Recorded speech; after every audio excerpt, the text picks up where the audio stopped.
안녕하십니까. 자, 이제 우리 기기의 이제 마지막 장이 될 것 같습니다. 자, 6장 이제 정육이 하나 남아있죠. 그래서 이번 시간에 같이 이제 6장 정육에 대해서 같이 알아볼 건데, 자, 6장에 정육이에요. 정육기라고 하는 게 뭐예요? 이제 교류를 DC로 이제 변환시켜 주는 걸 우리 정류라고 하죠. 그래서 첫 번째 이제 뭐가 나오냐면 회전 변류기라고 하는 게 나오죠. 회전 변류기.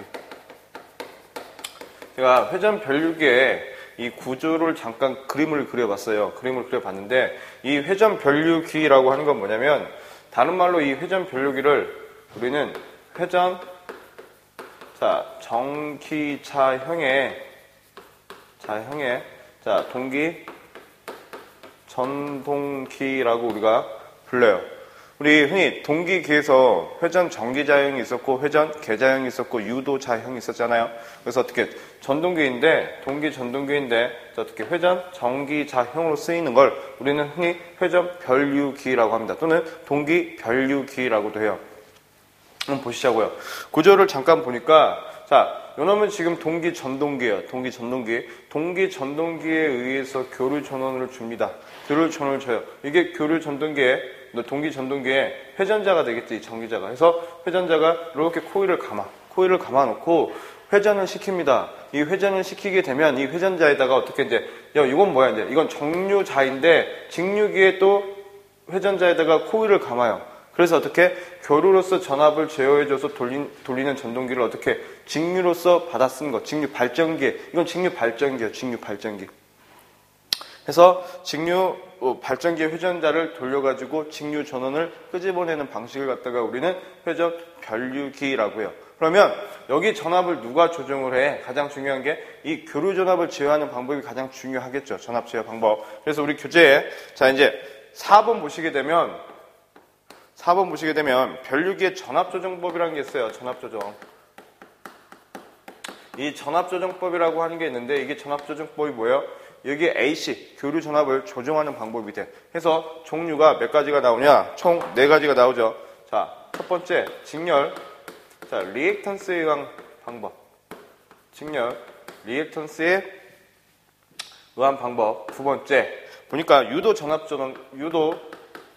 전압 조정기에 의한 방법이 있네. 우리 유도 전압 조정기 IVR 유도기에서 공부하셨죠? 그 다음에 세 번째, 변압기, 전압 조정 변압기. 전압 조정 변압기. 흔히 탭,쩌랑 개폐기 같은 거 사용한다라고 보시면 되겠죠? 그 다음 네 번째, 동기 승합기. 승합기에 의해서 우리가 전압을 조정한다라고 했어요. 회전 변류기는 시험 문제 출제 빈도수는 낮아요. 왜? 요즘에 많이 안 써요. 회전 변류기하고 수은 정류기는 요즘에 많이 안 쓰는데 시험 범위의 비중은 낮아요. 근데 이 전압을 조정하는 이 4가지 방법은 여러분들이 좀 알고 계셨으면 좋겠습니다. 근데 마찬가지 회전 변류기는 이 스스로 기동을 할 수가 없어요. 스스로 기동을 할 수가 없기 때문에 기동을 시켜줘야 돼. 해서 기동법이 나와 있죠. 우리 세 번째 순서가 잠깐 바뀌긴 하는데 기동이 있어. 기동. 어떻게 기동을 시켜줄 것이냐 라고 봤더니 3가지가 나오네요. 어떻게? 교류측 기동. 교류측 기동을 해줘야 되겠죠. 교류측 기동법. 그 다음에 기동 전동기에 의한 기동법이 있겠죠. 전동기에 의한 기동법이 있고요. 그 다음에 직류측. 우리 발전기. 직류측 기동법이라고 하는 게 있겠네. 그래서 마찬가지 전압 조정법과 마찬가지 이 기동법도 여러분들이 참고 삼아서 알고 계셨으면 좋겠다라고 생각이 듭니다. 해서 이제 보시게 되면 우리 이제 교류하고 직류에서 이제 전압이 만들어지는데 그 전압 비율이 있죠. 해서 우리 첫 번째 이제 전압비라고 하는 게 있어요. 전압비. 전압비가 어떻게 될 것이냐가 교류하고 직류를 비교해서 이제 나오는 거죠. 그래서 교류측 전압과 직류측 전압의 비는 어떻게 구해? 보니까 루트 2분의 1에 사인에 n분의 파이 값을 우리가 구할 수 있다라고 하는 거. 그래서 이 전압비를 구하는 요식도 꼭 기억을 해주시고요. 여기 m이라고 하는 것은 상수죠, 상수. 다음 두 번째, 자, 전류비. 자, 전류비. 자, 전류비도 마찬가지. 자, 직류 전류에 대한 교류 전류가 되겠네. 해서 요놈 어떻게 구해? 2루트 2의 자, 상수 m의 코사인 세타 값으로 우리가 구할 수 있다라고 하는 거. 그래서 이 전류비 또한 여러분들이 기억을 해 주셨으면 좋겠습니다.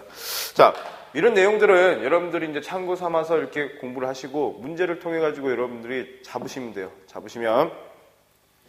다음에 다섯 번째. 자, 다섯 번째 이제 어떤 내용이 나와 있습니까? 회전 변류계.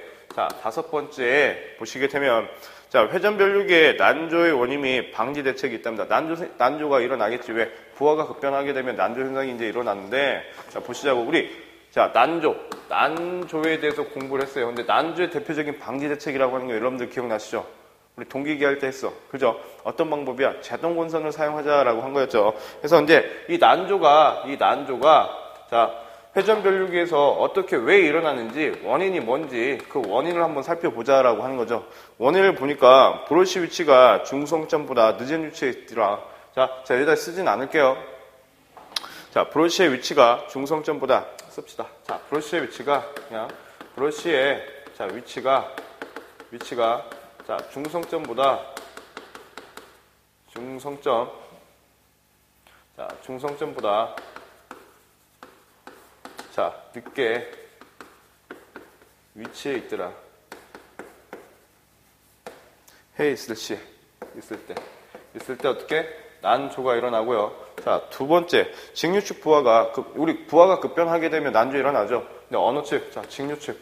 자, 직류측 부하가 급변하게 된다면 또 난조가 일어나더라. 그다음에 교류측의 주파수가 교류측이죠. 우리 직류는 주파수 성분이 없잖아. 그죠? 교류측의 주파수 성분이 어떻게 이제 주파수가 주기적으로 변동을 할 때. 그 다음에 이제 뭐가 있어요? 역률이 몹시 나쁜 경우에. 자, 역률이 안 좋답니다. 그 다음에 정리자 회로의 이 저항이 뭐보다, 리액턴스보다 어떻게 컸을 때. 원인이 이제, 자, 난조의 원인이 생긴다라고 하는 거죠. 거기에 대한, 자, 이제 뭐가 있어? 방지 대책이 있겠네. 방지 대책.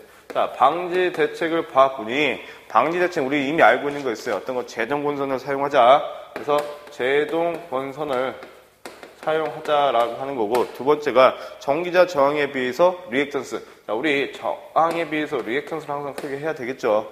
그 다음에 이제 허용되는 범위 내에 자극수를 적게 하고, 기하학적 각도와 전기각의 각의 착을 어떻게 적게 하자라고 하는 거죠. 그래서 우리가 지금 이제 회전 변류기에 대해서 알아봤는데, 여러분들의 회전 변류기에 대해서는 자, 어떤 건 이제 여기서 교류를 줘 보니까 여기서 우리가 직류를 써 보자라고 하는 게 이 회전 변류기예요.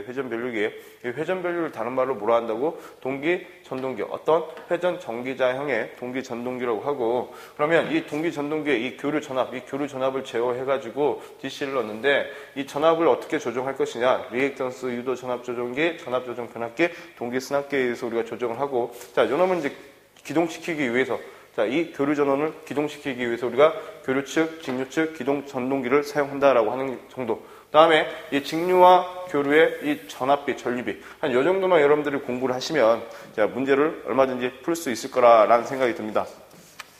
해서 변류기는 제가 빈도수가 낮다라고 했어요. 그래서 이 정도 여러분들이 공부하시고 뒤에 이제 여러분들 우리 교재 뒤에 있는 회전 변류기에 관련된 문제를 한번 풀어보신다면 이게 이제 좀 다잡을 수 있지 않을까라는 생각이 듭니다. 자, 여기까지 제가 회전 변류기에 대해서 설명을 드렸고요. 두 번째 이제 자, 전력용 자, 반도체 소자에 대해서 우리가 이제 공부를 좀 하자라고 해보는 거죠.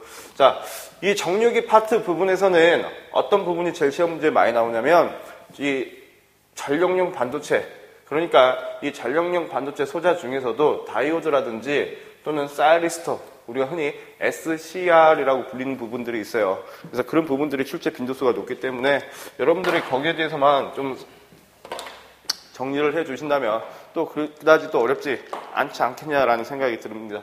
자, 이제 두 번째. 자, 전력용. 자, 반도체. 자, 소자예요. 소자에 대해서 우리가 이제 공부를 해보자라고 하는 건데, 자, 반도체라고 하는 거 이제 여러분들이 아셔야 되겠지. 반도체는 뭘까? 반도체 뭐라고 정의할 수 있을까요? 뭐 전기를 흐르는, 자, 전기를 잘 흐르게 하는 구리 있어, 구리. 그걸 우리 뭐라고 합니까? 도체라고 하죠. 도체. 전기의 흐름을 뭐 흐르지 않게끔 하는 고무와 같은 게 있어요. 그걸 뭐라고 해? 절연체 또는 부도체라고 하죠. 근데 그놈의 중간인 단계, 그걸 우리는 뭐라고 해? 반도체라고 해요. 반도체. 그래서 그 중간 성질을 가진 걸 우리는 반도체라고 하는데, 여기서 이제 우리 정의를 좀 보시자고. 우리 교재에 이제 반도체. 자, 어떤 거? 도체와 절연체의 중간 부분. 그걸 우리는 반도체라 해요. 이 반도체 중에서도 우리가 두 가지로 나눠줄 수 있는데, 자, 첫 번째가, 자, 순수 반도체예요, 순수.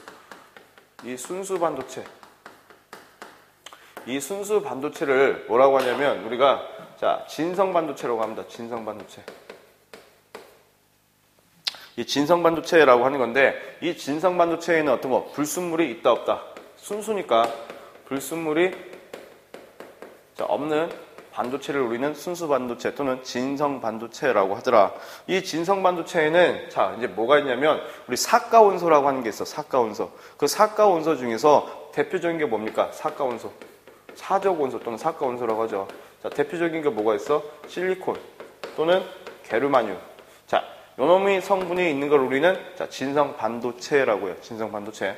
자, 이제 두 번째. 자, 우리가 이제 순수 반도체를 봤으니까 두 번째 이제 어떤 거 봐야 돼? 불순물 반도체. 자, 자, 반도체가 있어요. 자, 어떻게 이제 이런 순수 반도체, 불순물이 없는 사가원소로 이루어진 이 반도체가 어떻게 이제 불순물이 들어갔다라고 하는 거죠. 그래서 어떤 거 이제, 자, 두 가지로 나눠죠. P형 반도체와 자, N형 반도체로 이렇게 나눠지는데, 이 차이는 그렇게 어려운 건 없어요. 근데 자, 보시자고. 자, 첫 번째. 자, 뭐가 있어요, 우리? 자, N형 반도체부터 볼까요? N형 반도체. 여러분들이 전력용 반도체 소자를 공부하기 위해서는 이 부분은 공부를 하셔야 돼요. 그 다음에 여러분들 또 요즘에 많이 하는 거 있죠. 태양광도 이 정도는 여러분들이 알고 계셔야 되는데, 자, 보시자고. 이 N형 반도체라고 하는 건 뭐냐면, 어차피 이건 뭐야? 불순물이야, 불순물이 들어갔대요. 자, 어떤 반도체? 요 진성 반도체. 자, 진성 반도체. 어떤 거? 실리콘하고 게르마늄으로 이루어진 이 진성 반도체에 몇 가원소가 들어갔어? 보니까 5가원소가 들어갔대요. 5가원소. 자, 이 5가원소라고 하는 게 뭡니까? 자, 보니까 비소, 안티몬이라는 게 있지. 자, 그 다음에 비소, 그 다음에 안티몬. 자, 요놈이 우리가 흔히 인이라고 하는 거고, 요놈이 비소, 요놈이 안티몬.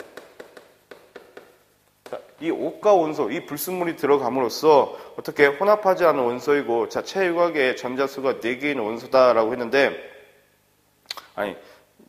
자, 체유각 4개인 실리콘 원소에 체유각 5개인 뭐 안티몬을 또는 비소를 첨가한 외인성 반도체를 우리는 N형 반도체래요. 흔히 우리 쉽게 생각을 해 보시자고요. 자, 뭐가 있냐면 여기에 원자가 있어, 원자가 있다면 이 주변에 이제 뭐가 떠돌아다닙니까? 자유전자라는 게 떠돌아다니죠. 자유전자. 그럼 어떻게 됐어? 이 자유전자가 자유전자가 남아있는 상태. 그러니까 만약에 이 원자가 이렇게 4가지가 있다라고 볼게요. 4개. 근데 여기서는 어떻게 이제 자유전자가 5개네. 하나가 지금 남죠. 그죠? 그걸 우리는 뭐라고 해? N형 반도체라고 해. N형 반도체. 그래서 우리 이 N형 반도체는 어떻게 이제 우리는 항상 이걸 N형 반도체를 마이너스 극이라고 많은 생각을 해요. 그 다음에 이제 P형 반도체. 자, P형 반도체를 한번 보시자고요. P형 반도체. 요게 시험 문제 나오진 않아. 이런 게 시험 문제 나오진 않아요. 나오진 않으니까 여러분들이 개념만 알고 가시면 돼요. 자, 어떤 거 순수 반도체, 진성 반도체, 실리콘과 자, 게르마늄으로 이루어진 이 순수 반도체에 자, 무슨 원소? 3가 원소. 이 3가 원소라고 하는 게 불순물이죠. 불순물이 들어가. 이 3가 원소에는 이제 뭐가 있어요? 자, 붕소. 이걸 우리 붕소라고 해요. 붕소. 붕소. 그 다음에, 자, 갈륨. GA라고 하는, 자, 갈륨. 그 다음에 이제 뭐가 있어? IN. 자, IN이 뭘까? 이걸 우리 뭐라 합니까? 인듐이라고 하지, 인듐. 자, 이 인듐에 삼가 원소가 들어감으로써 어떻게? 불순물이 들어가가지고 어떻게 돼요? 이제 화학적인 반향이 일어나서 어떻게? 자, 원자가 이때는 부족해.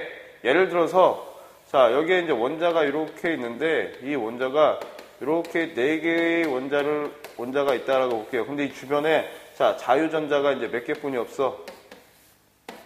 이렇게 3개뿐이 없네. 그죠? 불순물이 들어가서. 그래서 어떻게 이제 하나가 부족해. 이 하나가 부족한 거. 자, 하나가 부족한 거 우리는 P형 반도체. 그래서 요놈은, 자, 뭐가 돼? 양전하. 양전하가 많은 거여서, 요놈은 양전하가 많죠. 양전하가 많아. 그래서 우리가 플러스. 자, 요놈은, 자, 뭐가 많아? 음전하가 많아. 그죠? 음전하가 많아서, 요놈은 우리가 항상 마이너스라고 이렇게 생각을 하죠. 자, 여기까지 우리가, 자, 뭐, 반도체에 대해서 잠깐 간략하게나마 우리가 좀, 내용을 좀 봤었고, 이제 그 두 번째 이제 뭐가 나옵니까? 이제 반도체 소자인 두 번째 이제 다이오드라는 게 나오죠. 다이오드. 자, 다이오드라고 하는 게 이제 반도체 소자인데, 이 다이오드는 자, 어떤 성질이 있어? PM 접합을 하더라. 우리 PM 정션이라고 많이 하죠. PM 접합을 해서 어떻게? 플러스에서 마이너스. 그러니까 거기서 P형 반도체에서 N형 반도체 쪽으로 전류가 흐른다라고 보시면 돼요. 그래서 자, 이 다이오드를 보니까 PM 접합을 했대. 그래서 자, 요놈 다이오드의 구조를 봐보니 자, 이렇게 생겼다라고 보시면 되겠지. 자, 요게 다이오드죠. 그래서 요놈이 뭐야? 이제 에노드. 요놈을 캐소드. 그죠? 그래서 요놈이 자, 뭐야?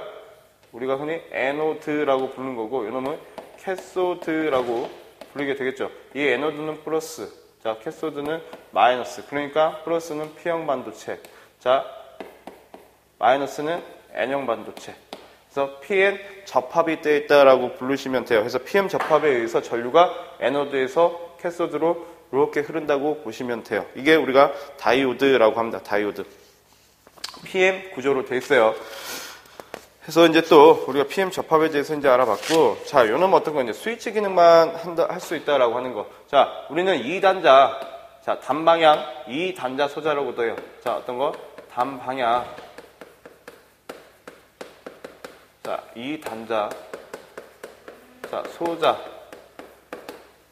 구성된 다이오드라고 하는데, 자, 요놈은 이제 어떻게? 플러스에서 마이너스로 가고 싶대. 요놈 어떻게 요놈이 이제 전류가 이렇게 흐른다고요. 근데 요놈을 어떻게 이제 오프하고 싶대요. 오프하고 싶을 때는 어떻게? 자, 오프 시에는 에노드를 마이너스, 캐소드를 플러스로 하게 된다면 요놈이 오프가 역방향 바이어스가 돼서 오프가 된다더라. 그런 내용이 우리 교재에 나와 있습니다. 그래서 자, 이제 보시자고요. 자, 이 다이오드의 이제 특징을 한번 살펴보시자고요. 특징. 자, 특징을 봐보니까, 자, 역내 전압이 크다라고 하는 게 가장 큰 특징이에요.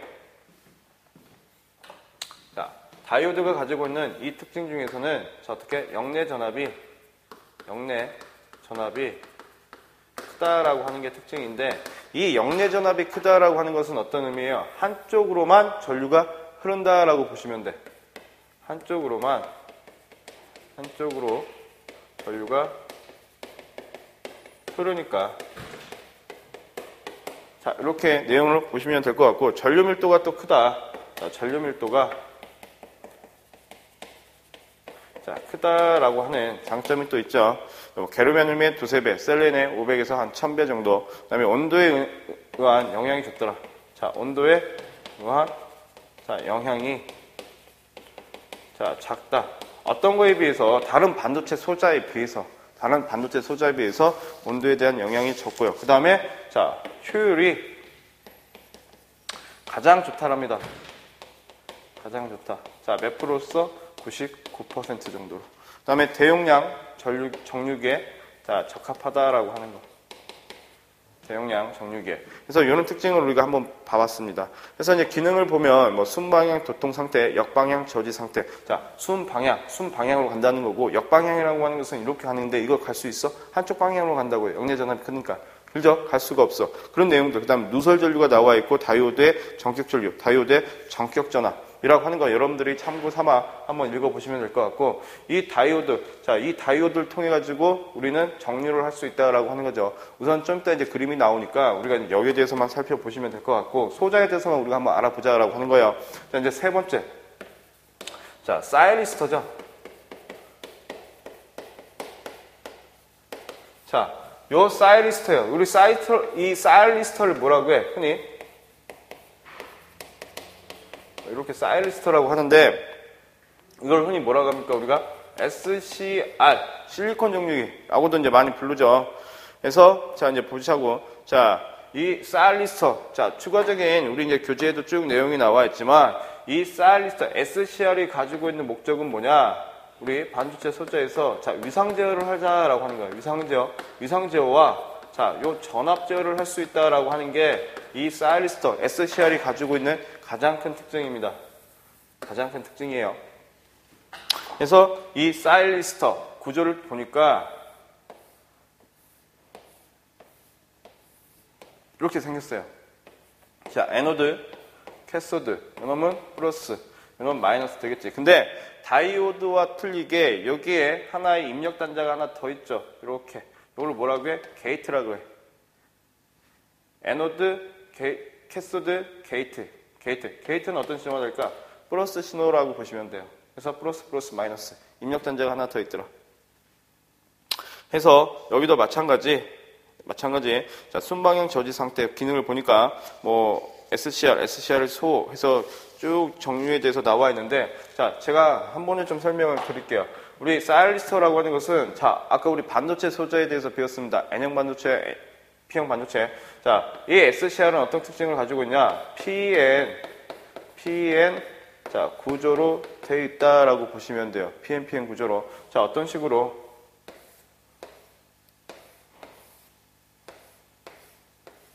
PN. 정션된 거죠, 지금 거기에. 자, 요놈이 뭐야? 자, 에노드면 요놈이 캐소드 되죠. 요놈이 플러스니까. P형 반도체 플러스라면서요. 자, N형 반도체 요놈 마이너스 되겠지. 근데 여기에 자, 신호가 더 있어. 뭐? 캐소드. 요놈이 게이트. 자, 이렇게 되어 있는 구조로 되어 있다라고 보시면 돼요. 그래서 단방향, 이것도 한쪽 방향으로만 전류가 흐른다라고 보시면 돼요. 단방향 어떤 거? 3단자 소자 해서 여러분도 자, 단방향 3단자 자, 소자로 이루어져 있다라고 하는 거 여러분들이 기억을 하셨으면 좋겠고요. 그 다음에 자, 어떤 게 있냐면 게이트 이 SCR이라고 하는 것은 여기서 이제 우리 트리거 펄스, 그러니까 트리거 신호를 준다라고 봐요. 교재 보시게 되면 그림이 나와 있죠. 어떤 그림이 나와 있어요? 자, 신호가 교류 전압을 줘 보니까 자, 요런 교류 전압이 이렇게 흐른다라고 볼게요. 근데 SCR은 어디서 자, 이 게이트에서 신호를 줄 때만 이게 도통이 된다라고 점호가 된다라고 도통이 된다라고 보시면 돼. 그러면 자, 여기서 어떻게 임펄스, 자, 임펄스 전류를 한 요 정도에서 빵 하고 줬다라고 볼게요. 그러면 자, 여기서 이제 신호를 받겠지. 그러면 어떤 전류만 나와 보시게 되면 지금 이 부분 있죠, 이 부분. 자, 보니까 요 부분에서 이렇게 신호만 이렇게 나온다라고 보시면 돼. 나머지 밑에 부분, 마이너스 부분은 나와요? 안 나오죠? 정류되는 거잖아. 다이오드를 거쳐고 SCR을 거쳐가지고. 이해되시죠? 그래서 자, 우리가 이렇게 나오는 자, SCR은 자, 게이트에서 신호를 빵 하고 줬을 때, 이 게이트에서 전류를 줬을 때만 이렇게 도통되더라 라는 게 SCR의 특징입니다. 그래서 SCR은 어떤 거 이제 스위치 기능, 온 기능만 있더라. 자, SCR을 또 보자면 온 기능이 있습니다. 그 다음에 어떤 게 내가 이걸 멈춰보고 싶어. 이걸 어떻게 이제 정지시키고 싶어요. 근데 그렇게 할 수가 없다는 거. 자기 소호 기능은 없다는 거. 그 다음에 이제 5번 보시게 되면 뭐 레칭 전류라고 하고 있는데, 자, 레칭 전류, SCR이 온되기 위하여 에노드에서 캐소드 쪽으로 흘러야 할 최소 전류. 자, 이 온되기 위해서 흘러야 될 최소 전류를 우리는 무슨 전류라 해? 자, 레칭 전류라고 해요. 레칭 전류. 요게 시험 문제에 또 간혹 잘 나오죠, 레칭 전류. 어떤 거 이제 SCR이 어떻게 온을 되기 위해서 에너드에서 캐소드로 흘러 들어가는 채소 전류. 그걸 우리는 레칭 전류라고 또 홀딩 전류라는 게 있어요. 홀딩 전류. 그 유지 전류지. 자, 유지 전류라고 하는 건 뭐예요? 온된 후에 온 상태를 유지하기 위해서 하는 전류. 자, 온이 됐어. 온이 됐는데요.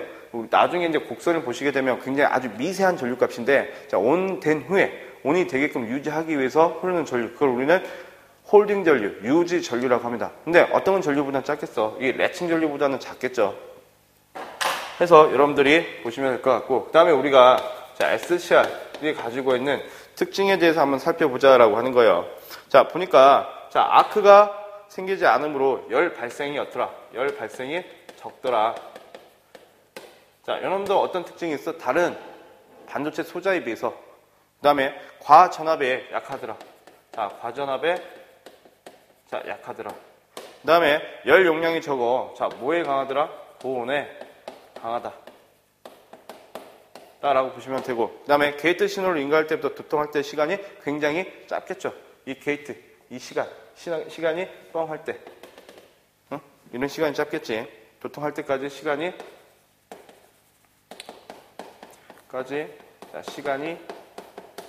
자, 짧다. 라는 특징을 가지고 있고요. 자, 그 다음에 이제 전류가 흐르고 있을 때 양극의 전압 강화가 작다. 손실이 줄어든다라는 거죠. 전압 강화가 작다 보니까. 자, 전압 강화가 자, 적다라고 하는 거. 그만큼 어떻게? 손실이 줄어들겠지. 그 다음에, 자, 정류 기능을 갖는 단일 방향성 3단자 소자이다. 자, 단방향. 자, 3단자 소자. 우리 이미 공부했었죠. 자, 단방향. 자, 한쪽으로만 갈 수 있고 소자가 몇 개야? 3개. 그래서 단방향 3단자 소자들아. 역률각 이하에서는 제어가 되지 않는다. 자, 역률각 자, 이하에서는 제어가 되지 않는다. 무슨 얘기냐? 우리 이게 지금 이마만큼의 이 각을 뭐라고 해? 알파라고 하지. 이걸 지금 역률각이라고 하죠. 이 이하에서는 제어가 되지 않습니다. 그죠? 자, 이런 특징을 가지고 있다라고 하는 게 SCR의 특징이에요. 그 다음에 이제 네 번째. 자, GTO라고 하는 게 있어. GTO라고 하는 건 뭐예요? 게이트 턴 오프 소자. 그러니까 SCR이, 자, 이 SCR은 어떤 특징을 있었어? 자기 소호 기능이 없어요. 소호 기능이 없어. 한번 도통되기 시작하면 계속 끝까지 가죠. 근데, 자, 이 GTO라고 하는 게 이 SCR의 단점을 보완하기 위한 거야. 그래서 이 GTO가 가지고 있는 가장 큰 특징은 요놈은 온오프 제어가 다 가능하다는 거. SCR이라고 하는 것은 온 제어만 가능하다는 거. 이해되시죠? 게이트 턴오프, GTO라고 하는 것은 어떤 거? 소호 기능이 있다라고 하는 거지. 소호 기능. 이 소호 기능을 가지고 있다는 게 가장 큰 특징이에요. 그래서 어떤 거? 온, 오프 제어가 둘 다 가능하다라고 하는 거. 이게 GTO입니다. 그래서 자, GTO라고 하는 것은 구조를 보게 되면 SCR하고 똑같이 생겼어요. 똑같이 이렇게 생겼는데, 자, 여기 이제 어떻게 게이트가 어떻게 이제 이렇게 양방향으로 갈 수 있다라고 하는 거야. 이렇게 자기 소호 기능을 가지고 있다라고 하는 거. 자, 그런 특징만 여러분들이 보시면 될 것 같아요. 자, 그 다음에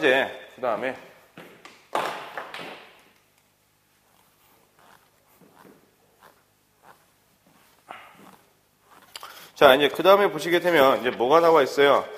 우리 GTO 지금 그 회로도 나와 있는데 제가 지금 여기다 그리진 않을 겁니다. 어떤 건 자기 소호 기능이 있대. 그래서 어떻게 트리거 펄스 신호를 한 번 더 주니까 꺼진다는 거죠. 그 회로 우리 교재에 나와 있는 그 회로도 한번 보시고요. 그다음에 5번째, 자, 뭐가 있어? 트라이악이라고 하는 게 있어. 트라이악. 이 트라이악이라고 하는 것은 자, 양쪽 방향으로 도통을 시킬 수 있다라고 하는 게 가장 큰 특징이에요. 그래서 구조를 보니까 자, 이렇게 생겼다라고 보시면 되죠.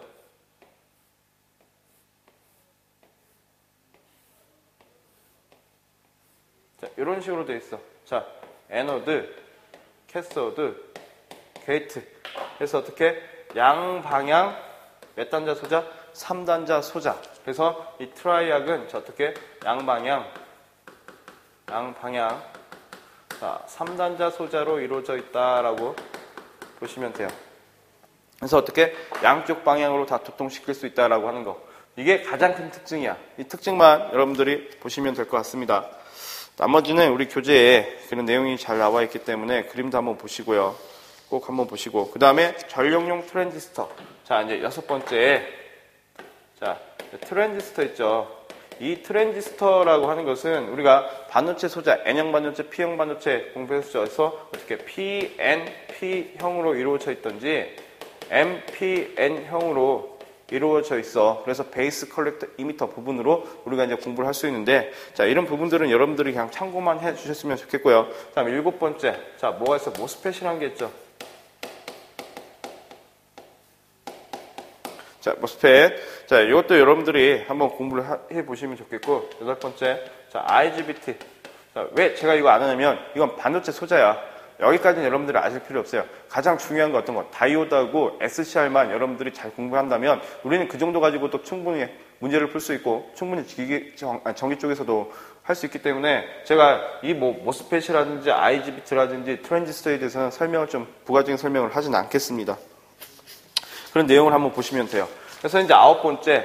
자, 9번째 이제 우리 시험 문제에 가장 많이 나오는 게, 자, 어떤 특징을 가지고 있냐, 어떤 소자로서 반도체 비교가 돼 있죠. 지금 사이리스터 해가지고 역저지 사이리스터라는 게 있고 양방향, 쌍방향 사이리스터로 지금 나눠졌는데, 이 역저지라고 하는 건 뭐야? 역저지 반대 방향으로는 갈 수 없고 단방향으로만 갈 수 있다라고 하는 거죠. 한쪽 방향으로만. 그런 소자가 지금 뭐가 있어? 대표적인 게, 자, 단방향 역저지 사이리스터. 단방향이 어떤 게 있어? 대표적인 게 SCR 있죠. SCR하고 구조가 똑같은 게 또 뭐가 있어요? LASCR.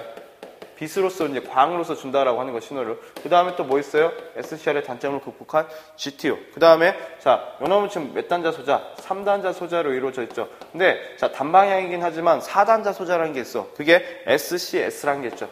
SCS. 요놈은 자, 4단자 소자. 그죠? 자, 이렇게 지금 분류를 해놨어요. 그 다음에 이제 쌍방향, 자, 양방향 소자.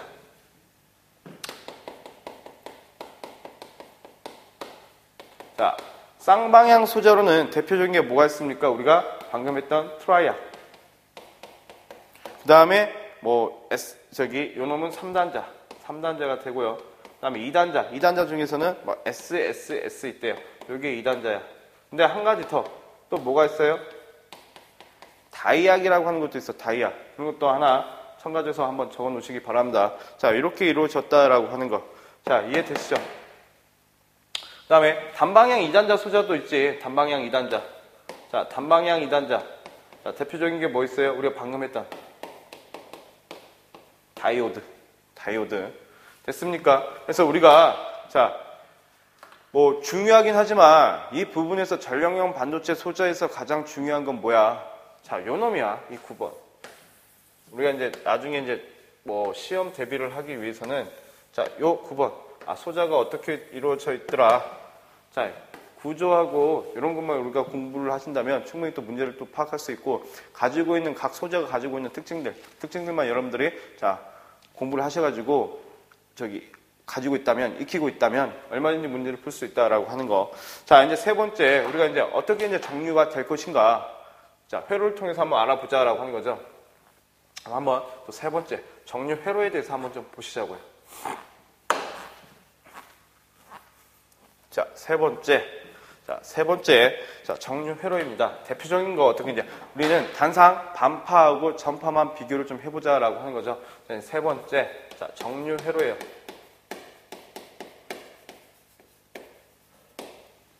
이 정류 회로인데 첫 번째 자, 뭐가 나와 있습니까? 단상 반파 정류 회로를 비교를 한번 해보시자라는 거지.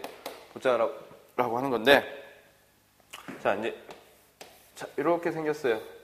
자, 여기에, 자, 이거 뭐야? 이거 변압기죠, 변압기. 이 변압기에다가 어떻게 이제, 이런 지금 다이오드를 이렇게 연결을 시킨 구조예요. 그래서, 자, 우리 추가적으로 여기에서 이제 전압을 뺐자라고 하는 건데, 여기는 어떤 전압을 줘? 교류 전압을 줘. 근데 여기서는 어떤 전압이 나와요? DC가 나오겠죠. 왜? 정류가 되다 보니까. 이렇게 한번 보시자고. 자, 어떤 교류 전압을 이렇게 줬더니, 자, 직류에서는 수전단측, 자, 여기서는 이제 뭐가 나왔어? 자, 다이오드를 통해서 어떻게 이렇게 정류돼서 요 플러스 신호만 나왔어요. 플러스 마이너스라면 이 플러스 신호만 정류돼서 나왔다라고 보는 거죠. 보니까 우리가 이제 어떻게 이제 이 부분 우리 자 직류의 요 면적, 이 면적 평균 이 면적 구하면 되겠지. 이 면적이 뭐야? 우리가 흔히 평균값이죠. 평균값. 교류에서의 이 평균값, 면적이니까. 자, 이 평균값이 의미하는 것은 다른 말로 뭐예요? 직류값이라는 거죠. 직류값. 그래서 이 평균값 어떻게 구했어? 우리 교재에서 지금 구간으로 지금 나눠줬죠. 그래서 전류 I가 여기서 흐르는 지금 전류가 I가 뭐 IM의 사인에 자 오메가 T라고 하는 자 부하 전류를 줬어요. 그때 직류의 평균값 우리 교류값만 전압을 한번 볼까? 전압. 일단 전압을 우리는 이렇게 전압을 줬다라고 볼까요? 전압을 주면 제가 이렇게 한번 해볼게. 자 전류도 마찬가지. 그 다음에 전류로 그냥 교재에 나와 있는 것처럼 전류로 봅시다. 전류. IM의 사인의 오메가 T예요. 근데 요놈 이렇게 쓸 수 있죠. 루트 2의 I의 사인의 오메가 T 암페어라고. 그렇지? 근데 우리 평균값 어떻게 구합니까? 자, 평균값은 우리 이제 여기 평균값 구하려고 하는 거예요. IDC. 자, IDC는 평균값 어떻게 구해? 주기가 있겠죠. 근데 이 주기라고 하는 게 자, 여기까지 있겠죠. 근데 이 부분이 마이너스 부분은 지금 안 나오는 부분이니까 나중에 이게 또 이렇게 또 올라온다고 그러면 한 이렇게 돼서 이제 우리가 평활 회로를 만들어요. 평활 회로를. 그래서 직류가 되는데 이때 이 직류의 이 중류값, 이 평균값을 구하는 건데 우리 평균값 어떻게 했습니까? 면적을 주기로 나눠주면 됐지. 그래서 면적을 한번 나눠보자고. 주기라고 하는 거 이제 주기는 t분의 1이고 자 0부터 주기까지 자 i의 dt 값이 되겠네. 그죠? 요 놈을 어떻게 그대로 집어넣어. 주기라고 하는 게 지금 얼마가 됐어요? 우리가 요 놈이 2파이죠, 2파이. 자, 2파이에서 1까지 0에서 2파이를 요 놈, 자, 루트 2의 i의 사인에 자, 오메가 t의 dt에 대해서 자, 적분을 해 보니까 결과적으로 답이 얼마가 나왔어요? 자, 파이분의 루트 2의 i가 되더라. 라는 거지. 해서 요 놈을 자, 계산해 보니까 얼마 나와? 0.45i. 그러니까 자, 마찬가지. 자, 우리 전압도 어떻게 돼요? 똑같이 파이분의 루트 2의 v가 돼서 얼마가 돼? 0.45 V가 된다라고 보시면 돼요. 자, 요놈은 뭐야? 직류 전압이고 요놈은 교류 전압이 되겠지. 그죠? 그런 내용이 지금 교재에 지금 나와 있습니다. 그래서 자, 우리가 단상 반파를 통해 가지고 전압값을 알 수가 있었고, 그다음에 두 번째. 자, 단상 전파 정률 회로를 한번 보고 또 보시자고요. 자, 단상 전파 정률 회로를 보니까 이제 이 파형이 이제 어떻게 됐어? 자, 보니까 자, 이런 변압기에다가 자, 이렇게 생긴 변압기에다가 자, 이제 어떻게 됐어요? 회로를 가운데다가 이렇게 하나 더 나눠줬지. 자, 보니까 자, 여기에다가 중간 하나 연결하고 여기다 이제 다이오드를 우리가 이렇게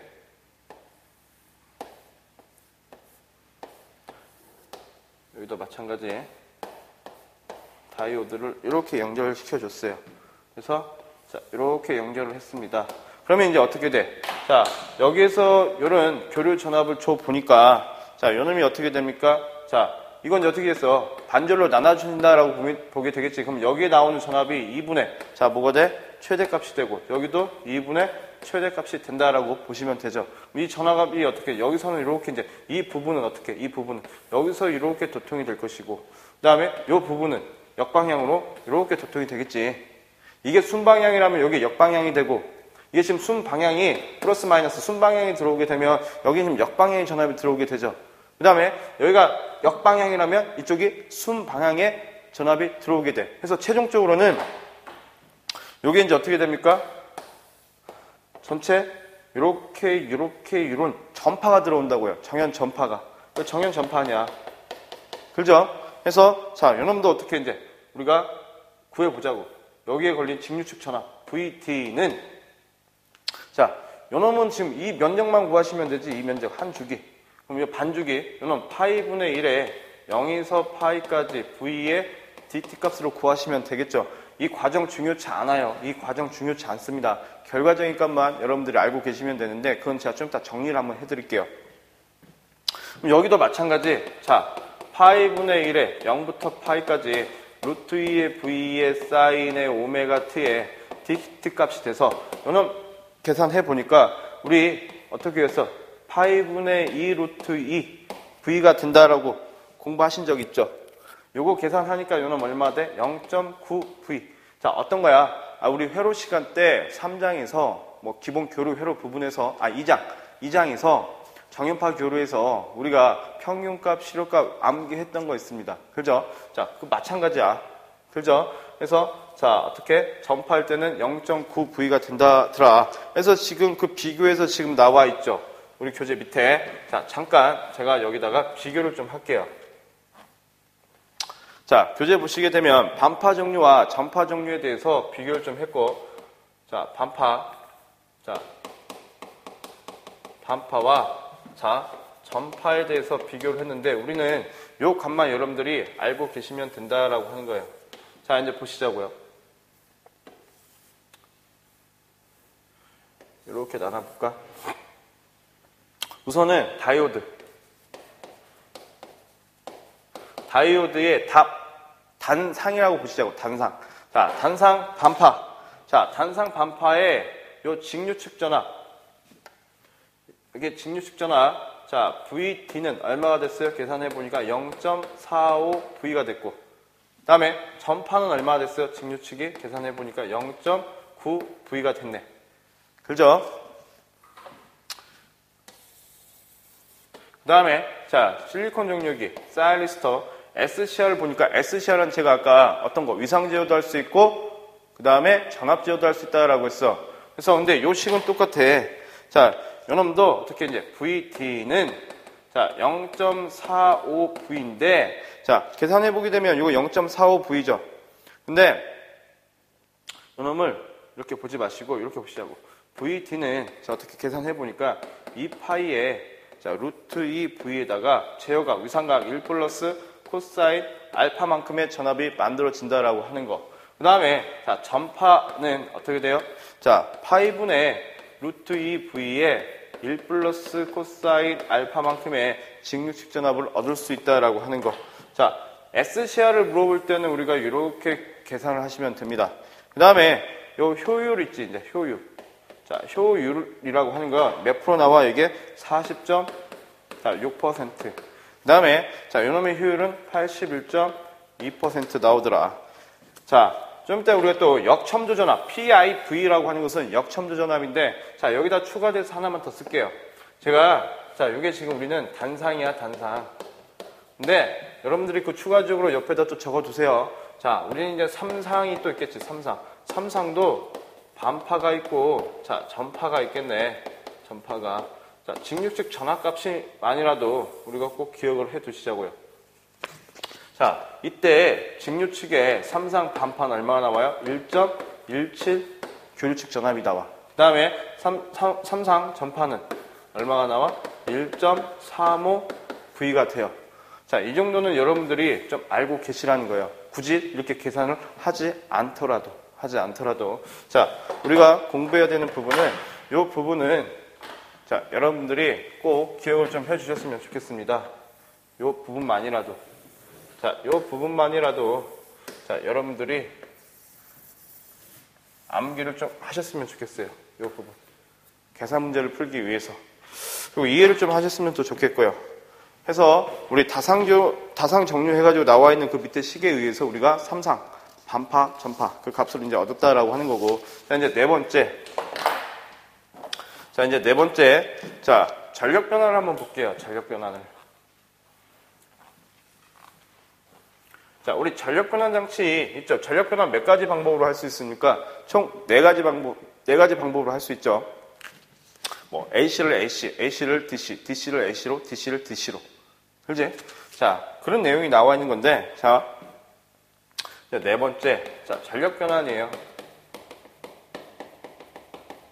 자, 전력 변환인데, 첫 번째. 자, 뭐가 나왔습니까? 보니까, 사이클로 컨버터라는 게 나왔네. 자, 사이클로 컨버터. 우리 컨버터라고 하는 건 뭐야? 컨버터라고 하는 것은 어떤 거예요? 컨버터. AC를 DC로 변환시키는 게 컨버터죠. 근데 사이클로 컨버터는 어떤 거? AC 전력을 더 증폭시키기 위해서 쓰는 게 사이클로 컨버터다. 용도만 알아두시자고요. 용도만. 자, 두 번째. 자, 초퍼 있죠, 우리 초퍼. 우리 초퍼 많이 하지. 자, 이 초퍼는 어떤 역할을 해? 자, DC. 자, 이놈은 DC를 증폭시키는 역할을 한다라고 보시면 될 것 같아요. 그 다음에 이제 세 번째. 자, 이제 뭐가 나왔습니까? 자, 인버터 나와 있고. 자, 우리 인버터는 잘 아시죠? 역변환 장치. 자, 이건 뭐야? DC를 자, AC로 바꿔주는 역할. 그 다음 네 번째. 자, 컨버터. 자, 컨버터. 컨버터라고 하는 건 뭐예요? AC를 DC로 바꿔주는 정류장치. 됐습니까? 자, 이런 내용이 나와 있어요.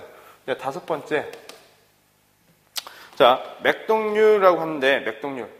이 맥동률. 식을 암기하시기보다는 제가 또 정리를 한번 해둘 건데, 자, 우리가 맥동률 나오는 수치만 여러분들이 기억하시면 될 것 같아요. 맥동률이라고 하는 건 뭐냐면, 얼마만큼 진동을 하냐. 얼마만큼 진동을 하냐. 진동하는 그 값을 우리가 알기 위해서 계산하는 게 요 맥동률이에요. 그럼 뭐에 대해서?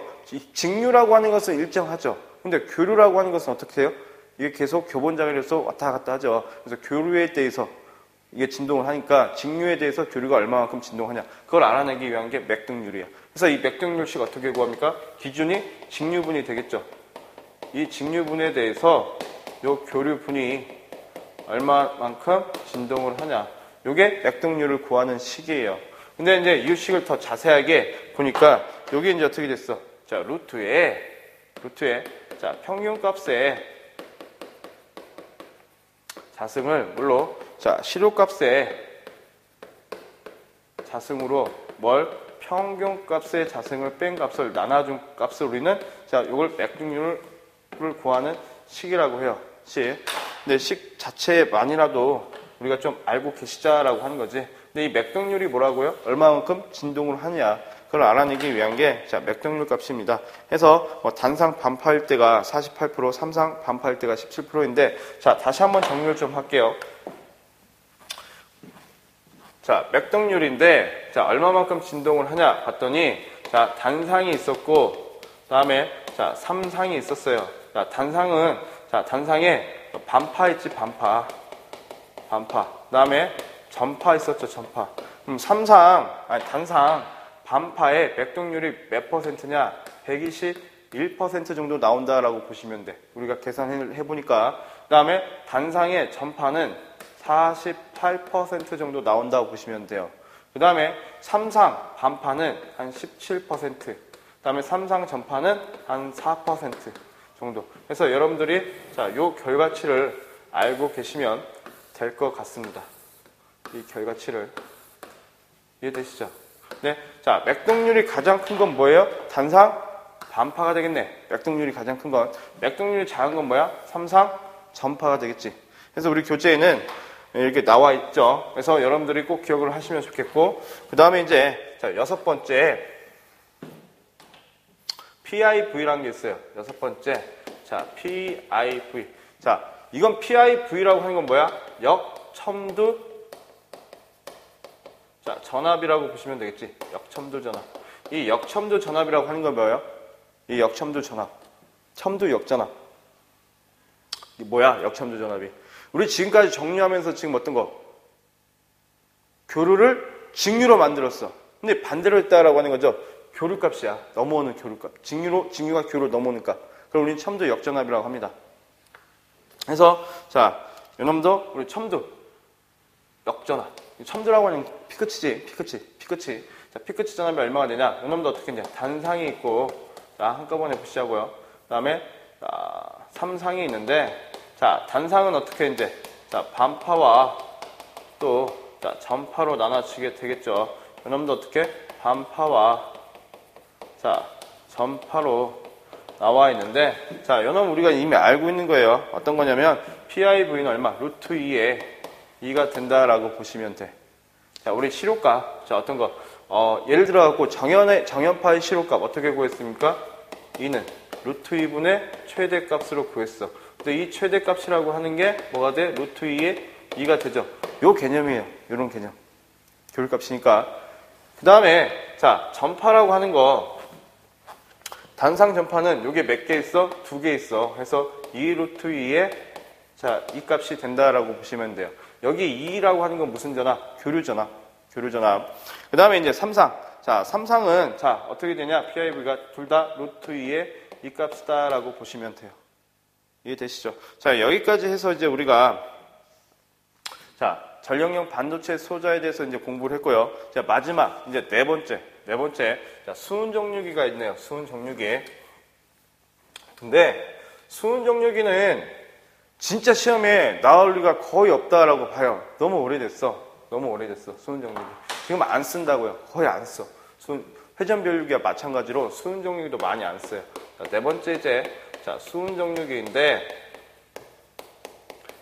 뭐 수은 정류기 여러분들이 제가 이렇게 그림으로서 표현을 좀 못하겠는데 어떤 관으로 되어 있어요. 이렇게 유리관으로 되어 있는데 이렇게 이제 유리관으로 되어 있는데 자, 여기에 이제 이렇게 다 이렇게 나와 있죠. 이렇게 이제 플러스 마이너스 이렇게 이제 유리관에 이 관 안에 자, 요런 관 안에 요런 유리관 안에 뭐 여기가 이제 뭐 이렇게 플러스 측 그다음에 여기가 이렇게 뭐 마이너스 측 해서 나와 있어요. 그래서 이제 요놈을 통해서 정류를 하는 건데 정류를 하다 보면 여기서 이제 이 안쪽에서 어떤 현상이 일어나냐면 불꽃이 일어납니다. 불꽃이 이제 섬나게 일어나. 그 불꽃이 일어나는데 그 불꽃을 우리 뭐라고 해? 점호가 됐다라고 해요. 점호. 가장 이상적인 정류 현상이죠. 불꽃이 나야지만 정류가 됐다라고 하는 게 이 수은 정류기예요. 한번 보시자고요. 자, 정류가 일어나면 뭐 아크가 일어나가지고 이제 불꽃이 일어난다 했는데 정리 좀 할게요. 그래서 아크가 일어났다라고 하는 현상을 우리가 점호 현상. 자, 점호가 일어났다라고 해요. 가장 이상적인 거야. 가장 잘 된 거예요. 점호. 근데 이 점호가 되다가 점호 상태가 되다가 자, 뭐가 없어졌어? 우리 뭐 이상 현상 보시게 되면 우리 이제 이번에 역호, 이상전압, 통호, 실호라고 했는데 자, 점호 현상이 됐는데 이렇게 점호라고 하는 것은 지금 여기에 지금 아크, 불꽃이 딱 여기서 이렇게 불꽃이 일어난대요. 이렇게 이제 아크가 일어났어. 이걸 우리는 점호 현상이라고 해. 점호 현상. 자, 점호 현상이 일어났는데 자, 어떻게 이제 점호 상태에서 자, 점호가 없어졌어. 불꽃이 사라졌어. 그걸 이제 뭐라고 해? 이놈을 실호라고 해요. 실호 현상. 그 우리 네 번째 실호라고 나와 있죠. 그죠? 자, 실호 현상이고 이 호가 통과됐네. 이걸 우리는 통호라고 해요. 통호. 그래서 자, 어떤 거야? 수은 정류기에서는 점호가 돼야지만 가장 정류가 잘 된다고 보는 거죠. 그다음에 실호나 통호나 그다음에 이제 어떤 게 마지막 음극이 다시 우리 플러스에서 마이너스가 돼가지고 이제 아크 현상이 일어나가지고 점호가 됐는데 이게 마이너스가 플러스가 되고 자, 극이 바뀌었네. 그걸 우리 뭐라고 해? 역호라고 해요. 역호. 그러면 자, 점호라고 하는 것은 지금 정류가 잘 된 상태인데 이 역호가 되게 되면 어떻게 돼 이제 점호가 안 된 점호가 이제 깨졌다라고 보면 되겠죠. 정류가. 그래서 역호 현상이 일어나게 되면 이게 안 좋아. 그래서 우리 교재에 이제 뭐가 나와 있습니까? 자, 역호의 발생 원인이 뭐냐라고 나와 있죠. 자, 역호의 발생 원인. 자, 역호라고 하는 것은 어떤 거? 정류가 이제 안 된다는 상태야. 음극이 바뀌었다는 거예요. 자, 음극과 양극이 확 바뀌어버린 거야. 그래서 자, 역호의 원인이 뭐냐? 원인. 첫 번째가 뭡니까? 이 역호 현상이라고 하는 것은 뭐 점호 현상이라고 하는 것은 밸브 작용을 한다라고 하는 건데 이 밸브 작용이 상실이 됐다라고 하는 게 이제 역호 현상이래. 근데 거기에 이제 어떤 것 때문에 최대 뭐 전류와 전압이 과대됐을 때 또는 뭐 내부의 잔존가스의 가스 압력이 자, 상승이 됐을 때 그 다음에 뭐 재료가 불량했을 때 뭐 등등등등이 있겠죠. 그래서 뭐 과대하게 되고 뭐 전압 전류가 뭐 과대하게 된다든지 가스 압력이 증가한다든지 어떤 현상이 과대하게 된다면 뭐가 발생해? 역호의 원인이 된대요. 역호의 원인. 그래서 역호의 원인 거기에 방지 대책은 뭐냐? 자, 있겠지. 자, 요놈의 자, 방지 대책은 뭐냐라고 봤더니 자, 어떤 거예요? 자, 너무 과대하게 되니까 과열 또는 과냉을 피하자라고 하는 거죠. 피하자. 그 다음에 뭐 정류기에 과부하로 되지 않도록 하더라. 정류기가 자, 과부하가 되지 않도록 하더라. 그 다음에 뭐 진공도를 충분히 높게 하고 양극의 재료의 선택에 주의를 갖고요. 그 다음에 양극에 직접 수은 증기가 접촉되지 않도록 양극부의 유리를 구부리고, 그 다음에 철제 수은 정류자에서 그리드를 설치하고 이것을 부전이로 하여 요코를 뭐 지지한다 하고 나와 있습니다. 그 다음에 이제 효율 부분은 우리가 지금까지 했던 거예요. 효율, 입력을 출력으로 나눈. 그걸 지금 우리가 이제 어떤 거 입력, 출력을 뭘로 본 거예요? 뭐 직류축 전압과 교류축 전압으로 본 거지. 그래서 그렇게 수식이 나와 있는데 여러분들이 한번 참고해서 한번 보시면 될 것 같고요. 자, 이렇게 해가지고 우리가 정류기를 지금 정리를 다 했는데, 정류기 시험 문제 파트 부분이 아까 우리가 여기서 공부를 좀 해야 되는 부분은 여러분들이 회전 변류기, 그 다음 수은 정류기, 뭐 그 부분에 대해서는 출제가 거의 뭐 많이 안 나온다라고 보시면 돼요. 비중이 작다라고 보시면 되고, 자, 여러분들이 이제 어떤 거 전력용 반도체 소자를 이용한 어떤 거 다이오드나 SCR을 이용해서 어떻게 정류를 하는데, 그때 걸리는 뭐 직류축 전압은 얼마가 될 것이고, 그 다음에 뭐 맥동률은 얼마가 될 것인지, 그런 위주로만 여러분들이 공부를 좀 하신다면 이 정류기 부분에서도 그렇게 어렵지 않게 시험 문제를 다 푸실 수 있을 거라 생각이 듭니다. 해서 제가 1장, 이제 증류기부터 6장 정류기까지 이제 수업을 쭉 진행해 왔는데, 자, 오랜 시간 동안 우리 같이 기기 부분을 같이 동영상을 청강해 주시고 하셔가지고 고맙고, 또 어려운 문제가 있고 그 다음 궁금한 사항이 있으시다면 저희 출판사 Q&A라든지 질문방이라든지 저희가 가지고 있는 저한테 메일을 보내주신다면 제가 바로바로 또 답변을 해드릴 수 있도록 하겠습니다. 자, 오랜 시간 동안 수고하셨습니다. 고맙습니다.